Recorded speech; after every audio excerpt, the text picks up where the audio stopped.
Dad, I'm going to be a ghost. Miri has always been fascinated by the supernatural. It's been one of those ever-present interests that have persisted over the years, sometimes to a troublesome level.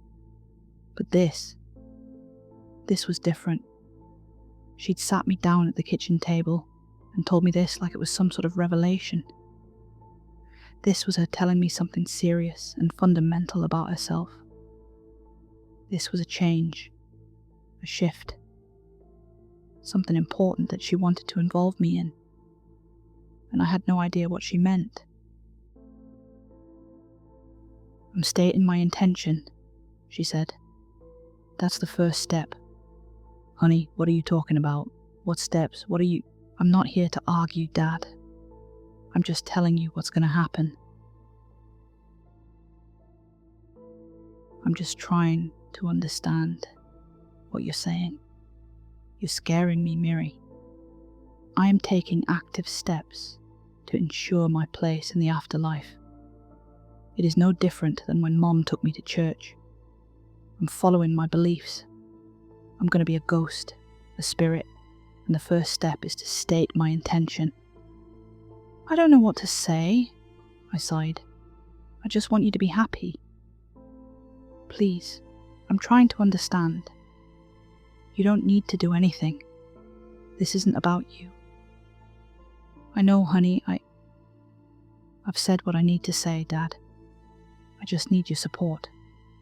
So here's a little history lesson about Miri, or Miriam. She turned 19 last September and has been saving up to study at WVU next year. I'm helping her to the best of my ability, and she has the inheritance from her mom to go through, but it's still a bit of a struggle to make ends meet. Ever since she was a kid, Miri has been a bit of an oddball. Her mom had some personal problems and left us at an early age, only to pass shortly afterwards. There was an element of substance abuse, but Miri was never around for that. I've had full custody of her all her life. That Miri even remembered her mom taking her to church was an honest surprise. I don't have a lot of fond memories of Miri's mother. The good times we had is so far in the rearview mirror that I can barely see them. And when I do, they look pretty bleak. Miri's interest in the supernatural blossomed somewhere around her 6th birthday. When other girls wanted to be Disney princesses, Miri wanted to be a ghost. And not just the kind where you wear a white sheet with some holes for eyes, but pretty advanced stuff. Pale white foundation with dark eyes. She even asked me to get her those all-covering sclera contact lenses, but I put my foot down. She was still too young, in my opinion. Even so, I probably bought her half a dozen Victorian-looking dresses so she could turn herself into a ghost for Halloween. It was her thing. Everything was ghost this and ghost that. I just figured she'd grow out of it, that she would be done with it and move on to something new. But that didn't really happen. It just matured, in a way. Little cartoon ghosts turned into spooky Goosebumps type stories, then TV shows and scary movies, then reality shows with ghost hunters, then horror movies and listening to mediums online. And as she reached her teenage years, her interest reached a whole new level. A step away from the fun and quirky to the dark and practical. And now that she is an adult, albeit young adult, she came to me with this absurd statement that she, my Miri, was going to become a ghost. I subtly talked to some of her friends and checked her social media. It's hard keeping track of all the ways kids can express themselves nowadays. And yes, Miri is a grown woman. She can do what she wants. I've raised her right. But this just sounded wrong. Still, I didn't find any evidence of any kind of abuse or harm. Miri still posts wholesome memes about her favourite salty licorice candy, or sharing upbeat inspirational TikTok videos. She's not that different from other girls her age, in many ways. She's a young adult with ambition and drive. So this conversation came out of nowhere. That night, I couldn't sleep. I kept walking up to her door to hear if she was sleeping. It was hard to tell, and I didn't want to bother her. She deserved her privacy. Instead, I ended up pulling an all-nighter.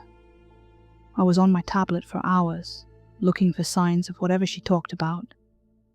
Actual, practical steps towards becoming a ghost. Something about stating your intention. My eyes had started to roll back into my skull when I finally found a whiff of relevant content. A series of video lectures from someone who called themselves a paranormal researcher. I looked them up. They're just some loon from some middle-of-nowhere town in Minnesota. Not exactly a leading expert in post-natural supermortem experience research, in my opinion. How is that even a field of study? Doesn't even make for a good acronym. But this video series was about the practical steps to becoming a ghost, or vengeful spirit. It all sounded very official. They even had charts, and I figured this was where Miri had been inspired. First step, to state your intention. Verbalizing it, and putting it out there. They called it a path from realization to actualization. I figured that, hey, at least it was just the first step, and she'd come to me about it, so at least she trusted me enough to share this experience with me, whatever that entails. The second step was called anchoring. Imprinting an item, piece of clothing or symbol to your identity. Something simple to focus on at the last moment of life, which can become an anchor to your supermortem experience. The video reviewed ways of anchoring, and things that make appropriate anchors. This was where the idea of haunted things come from. The anchor. The third and final step was by far the most disturbing. Emotional devastation. By combining an anchor with the intent to pass into a supermortem being, at the time of massive trauma, you could solidify a supermortem connection. The greater the scale and depth of the trauma, the more potent the reaction. They spoke about it so casually, like it was a high school science experiment. But what they were actually suggesting was nothing short of personal calamity. Murder, death, and tragedy. Was this really what Miri was aiming for? The next day when she was at work, I decided to go through her things. It wasn't my proudest moment, but I was only doing it to see if there was any more information about these steps, and her ambition to follow them. What would it mean to Miri to experience emotional devastation? Was she planning something? What would that even look like? Thankfully, I didn't find anything overtly dangerous. No weapons, no goodbye notes, nothing out of the ordinary. Thank God. But there was the second step, an anchor. She had an obvious anchor, her silver cross. It was a necklace she'd worn since she was a kid, a memento from her mom. It was an obvious choice. She rarely, if ever, took it off. This put me in a dark place. If she was already at step 2, she could be on her way to step 3 at any moment. Maybe even right then and there. Look, I was in a bad mental space, and this whole situation wasn't making things better. Miri is her own person, and I support her to the core of my being, but I'm also a father, and that part of me doesn't go away. So I got in my car, and I went to see her at work. I was exhausted, panicking, and confused. Didn't even notice that I parked in the handicapped space. I just stormed in. She was just working her shift. Didn't seem to have a worry in the world. Needless to say, we didn't have a very constructive conversation. She said some pretty harsh things, and not all of it was untrue. I didn't stay long. Miri and I had trouble talking after that. I tried to bring it up during dinner, but she just locked herself in her room with a takeaway salad from work. I tried messaging her, but she left me on read. I stood outside her room and asked her to talk to me. Nothing. I crashed hard that night. I was exhausted, physically and mentally. Miri still wasn't talking to me, and I had to recover from my all-nighter. I went to bed early, hoping it would all feel better in the morning. I wish that was all there was to it. A couple of bad days. But no, there was more. I woke up in the middle of the night. A single sliver of light peeked in through the bedroom door, poking me in the eye. I turned to face the door, only to see Miri standing in the doorway. She just stood there, still in her work clothes. One hand on the doorknob, one hand holding something. Miri wasn't looking at me. She had this odd blank stare, like she was looking straight through me. Her mouth hung open, slack-jawed. She was panting, as if she'd been running. I looked at her. She looked back. There was this primal part of me that didn't recognize her. Something telling me that this wasn't Miri. This was something else. Something dark. After a while, she just up and left, closing the door behind her. I didn't even notice I'd been holding my breath until the door clicked. It felt like I'd stared down a lion. I hurried up to the bedroom door and reached for the handle, but I stopped myself. I'd never locked that door. Miri didn't lock hers, and I didn't lock mine. It was a social contract, a show of trust, but it brought an important question to mind. How far was I willing to trust my daughter? I tried talking to her the next day, but I only had a few minutes before she went to work. I had work too, so I couldn't do much to keep her in the conversation. She just acted like she didn't know what I was talking about. There was no step 3. There was no big plan. She hadn't been at my door last night. No. If anything, I was the one being strange. That's how it sounded, at least. I had trouble staying focused at work. We'd been having some staffing issues, and some of us had to pick up the slack. Micah and his twin boys had been sick after their latest camping trip. Meanwhile, I could barely remember the last time Miri and I spent some quality time together. Between work and her diverging interests, there was little for us to talk about, and now there was even less. The following night, I considered locking my door. I had trouble sleeping. There was that gnawing thought in the back of my mind that maybe, just maybe, I wouldn't wake up. If Miri was serious about this thing, she might do something stupid. I didn't like to think about it, but it was possible. Killing your dad might be one of the most emotionally devastating things one could do. If she really believed in these steps, this study, then there was no telling what she might do. But somewhere around midnight, I drifted off to sleep. And just like the previous night, it didn't last very long. I woke up by that stray light hitting my eyes again. I peeked out from the covers, only to see Miri's silhouette against the hallway light. This time, she was holding a knife. "Miri?"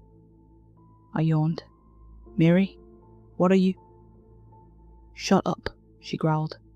"Honey, I'm just—" "Shut the fuck up." She'd never spoken to me like that. Her hands were trembling, knees bent like she was ready to pounce. I found myself looking for something to shield myself with, but there was nothing. Maybe I could push her down with a pillow or wrap her in a bedsheet. She took a step forward but stopped herself. I reacted instinctively and shot out of bed, pressing myself against the wall. Miri just smiled. Her breathing was forced and rattled. Just shut the fuck up. Let me do this, she continued. I want to do this. Honey, you have to talk to me. For a moment, she looked up at me. You're right, she said. Not tonight. And then she left. I followed her into the hallway, calling for her to stop this. That we should talk about this. That she was sick, and that I wanted to help her. I just let every word I could find fall out of my mouth like a verbal waterfall, stumbling over my own thoughts along the way. In response, she plunged the kitchen knife straight into the wall, inadvertently cutting the cable to one of the hallway lights. I just stopped and watched her go back into her bedroom. Then, she locked her door. I sat with my phone for hours contemplating what to do, who to call and what to say. I wanted Miri to get help, not jail time. I didn't know what to do. I looked at all kinds of sites relating to mental breakdowns and illness, but I couldn't find anything in particular. I kept coming back to this one thought. How far would I go to protect my daughter? I decided I'd do what little I could. I would call for help in the morning. Until then, I was watching her myself. I dragged a chair through the hallway, past the knife in the wall, and sat down next to her locked door. I'd listen, and I'd make sure she was okay. Then tomorrow, she could get help. I must have fallen asleep in that chair. I woke up to the sound of a startled shriek as Miri got out of the room in the morning. She wasn't prepared to see me there. I could see she was confused and a bit hurt. This was the Miri I knew and loved. I recognized her. I can't deal with this, Dad, she sighed. Not like this. We need to talk about last night. I'm not doing this. She picked up her bag and headed for the front door. I followed her. Miri, you're not walking out that door. We're dealing with this. Aren't you late for work? Miri, for God's sake. I slammed my hand on the kitchen table, rattling an empty dinner plate from last night. Miri just looked at me and shook her head. I'm staying with a friend tonight, she said. Sort yourself out. Miri. She was out the door, but I followed her down the driveway. She got in her car, locked the door, and ignored me. I pounded on the window, called out to her, and pleaded. She just backed out and left me there. I didn't even have my shoes on. I took a sick day, trying to find someone to call for help, trying to make sense of the symptoms, but I was hitting dead ends at every turn. Some sites called her schizophrenic. Others said it could be lead poisoning. One site just kept recommending overexposure therapy, whatever that is. I spent all day on the phone, but no one could tell me anything. They asked me to book a time for consultation and to take her in for examination. But as soon as I explained that she was legally an adult, the conversation stopped. It seemed that my options were to either call the police or get her to come voluntarily. Neither was a feasible option. I couldn't lose her. I tried calling Miri all day, but there was no response. She'd either blocked me or turned off her phone. She wasn't online on her socials, and she wasn't checking her email. I considered going to her job to talk to her directly, but I'd already tried that once. Going back there might get me barred forever. I tried to convince myself it was something temporary or a misunderstanding. I really tried. But the mental image of her standing there with a shaking knife in her hand had been burned into my mind. The greater the scale and depth of the trauma, the more potent the reaction. I watched the video over and over. Step 3. Step 3. Step 3. I fell asleep looking at my tablet that night, and for the final time, it didn't last long.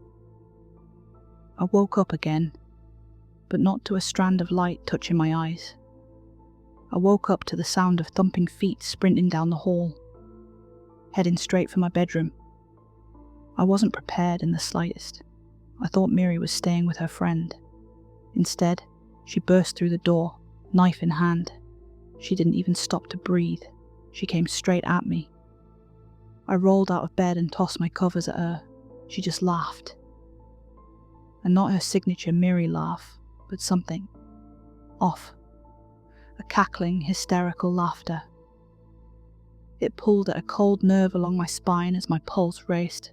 She was going to kill me. Step 3. As she untangled herself, I hurried into the hallway. I could hear Miri panting behind me, trying to catch up. She was so excited, manic joy. I threw myself into the bathroom, slamming the door behind me and turning the lock. I could hear her rush past the door, not even stopping to check. She had a plan. I didn't skip a beat. I scrambled for something to defend myself with. Not to hurt her, but maybe hold her down or keep her off, tie her down or wrap her in a towel, anything. But I didn't get to think for long before I heard a thump at the bathroom window. I barely had the time to turn my head before she threw herself at it, breaking the glass with reckless abandon, throwing shards all over the floor and falling haphazardly into the empty bathtub. I backed away, feeling a piece of glass digging into my big toe. Miri struggled to get up. She was still laughing.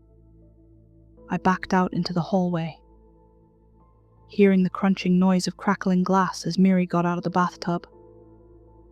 I shut the door and held it back, trying to give myself some time to talk to her. She threw herself at the door, slamming her head into it over and over. "Miri," I called out. "Miri, what the hell are you doing?" Her laugh grew from maniacal to this deeply unsettling heaving. I could hear the thumping of her head reaching higher and higher. Seconds later, she was just making this awful droning noise, exhaling loudly against the door. The thumping stopped. "I'm calling the police, Miri. We need to deal with Dash." The door was torn right off its hinges as Miri ripped it out of the frame. She looked about 3 feet taller, and her one arm had taken on a strange shape, like it had an extra joint. And her face, that wasn't her face anymore. I stumbled backwards. I felt a part of me grow cold as I realised I had a knife lodged deep into my left shoulder. Miri's long arm had shot out like a scorpion stinger. It was such a shock that my legs just gave out. My body wasn't responding anymore. My heart had had enough. I sank to the floor as she loomed over me. This wasn't my Miri. This was something else, and it was doing something to her just as much as it was to me. I was panicking, not knowing how to save either of us. That dark, sinking feeling where you realise just how fast you're running out of options. "I'ma be a ghost, Daddy," the thing grinned. "I'ma be a ghost." My mind took me down an unsuspecting road, akin to your life flashing before your eyes. A realisation dawned on me. There'd been someone else in my life that had followed the 3 steps to become a spirit, maybe inadvertently. Miri's mother had said one last thing to me the day she lost custody. She had leaned forward, spat on my shoes and growled, "I'll haunt your fucking nightmares." She'd said so many horrible things to me over the years, I hadn't really thought about it. It was just one more thing in a long list of abusive language. But in the context of those steps, it could be considered an intention. An anchor? Well, the silver cross. It had meant a lot to her, just as it did to Miri. An emotional devastation. Well, pretty much everything about that woman was a tragedy. From the way she lived to the way she died. It was a long shot, but it might be her. And looking at the face of Miri's twisted image, I could recognise the malice, and as it pulled the knife from my shoulder to end me, I did what little I could. I tore the little silver cross from her neck, put it in my mouth, and bit down, breaking it into 2 distinct pieces. With a desperate shriek, she sunk the knife into me again. I recognized her anger from that day at the courthouse. This was the same woman who'd had Miri taken from her all those years ago. And with every beat of my heart, the world grew darker as I bled out on the floor. But unconsciousness is just like blinking. One moment you're there, one moment you're somewhere else. And I went from feeling bad to downright miserable. I was in a hospital, recovering from 3 stab wounds, bandages on my shoulder, hand, and the side of my stomach. There was this parade of people asking to talk to me. A nurse, a doctor, and then a couple of police officers. I insisted that I had to see Miri, and that I wasn't pressing charges. It was hard to explain how this could all be a misunderstanding, and that I desperately wanted to see my girl again. They agreed to let me see her. Miri was wheeled in. Her feet were bandaged from severe glass cuts, so she had to use a wheelchair. There was an awkward silence as they allowed us to speak in private. When we were finally alone, she held my hand tight. I sighed with relief. "Why would you want this?" I asked. "Why would you want to be a spirit?" "It's... Dad, I'm sorry. She took a deep breath and wiped a tear from her eye. "I just wanted to be like Mom." Turns out, Miri had been getting visits from her mom for years. A whisper in the night, telling Miri to join her. Little hints and nudges. No wonder Miri had such an obsession with ghosts.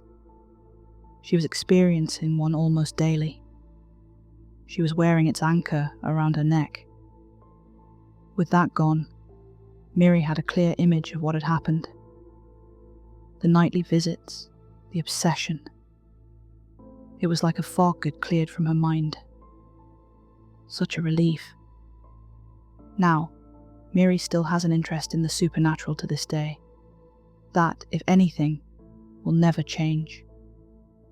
But now she can explore that interest on her own terms, without any outside influence. And if she still wants to be a ghost, well, that's her choice. But I don't think a girl like Miri can go through with step 3. She really is a sweetheart. I don't want anyone to think otherwise. She's still going to WVU, and when all is said and done, I think we can get past this. But I wonder, why does she still lock her door at night?